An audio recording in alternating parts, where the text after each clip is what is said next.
ताना भगत आंदोलन। यह आंदोलन बिरसा आंदोलन से ही जन्मा था।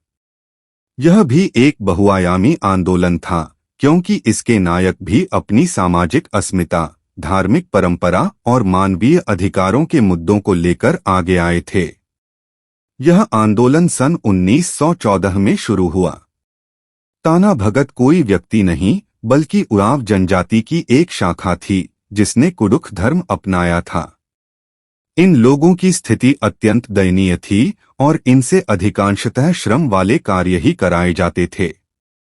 सुबह से शाम तक भवन, सड़क आदि के निर्माण कार्यों के लिए ये लोग ईंट पत्थर ढोते रहते और मजदूरी के नाम पर इन्हें कुछ विशेष नहीं मिलता था। एक प्रकार से इन्हें खच्चरों की भांति प्रयोग किया जाता था। इस आंदोलन के नायक के नाम पर जतरा भगत नामक नौजवान को मान्यता मिली थी, जो अलौकिक सिद्धियों में रत रहता था।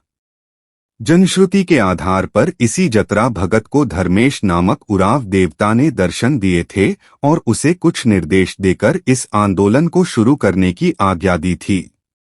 जतरा भगत ने धर्मेश देवता का आदेश पाकर भूत प्रेत की साधना का कार्य छोड़ दिया और निरामिष हो गया।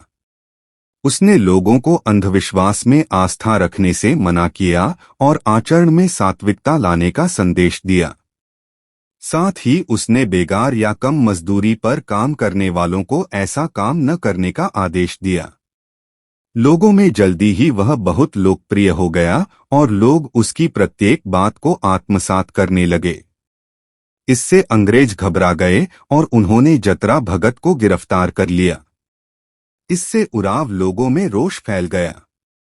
अंग्रेज इस आंदोलन से संबंधित सभी लोगों को गिरफ्तार करने में जुट गए। परिणाम यह हुआ कि हिंसा भड़क उठी और एक सामाजिक जनजागरण व्याप्त हो गया। अंग्रेजों ने बड़ी क्रूरता से इस आंदोलन को दबा दिया, फिर भी यह आंदोलन सामाजिक चेतना जगाने में सफल रहा। इस प्रकार अंग्रेज सरकार के विरुद्ध हुए जनजातीय विद्रोहों ने कुछ हद तक झारखंड के दबे कुचले लोगों को उनके अधिकार दिलाने में महत्वपूर्ण भूमिका निभाई। इन आंदोलनों में आक्रामकता, बर्बरता, आक्रोश, शक्ति संगठन और नीतिगत कारण जैसे वे सभी तत्व मौजूद थे जो विद्रोह को जन्म देते हैं।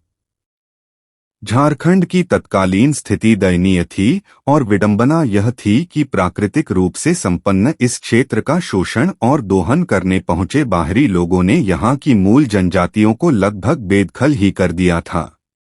शिक्षा से दूर और सुविधाओं से वंचित यह जनजातीय समाज शांतिपूर्वक अपना जीवन निर्वाह कर रहा था।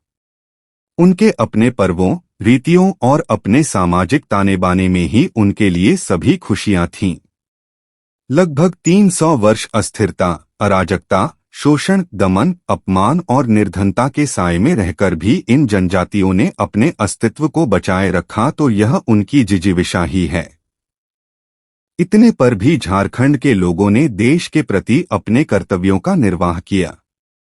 इन लोगों ने भारत के स्वतंत्रता संग्राम में अतुलनीय योगदान दिया, जिसे विस्मृत नहीं किया जा सकता।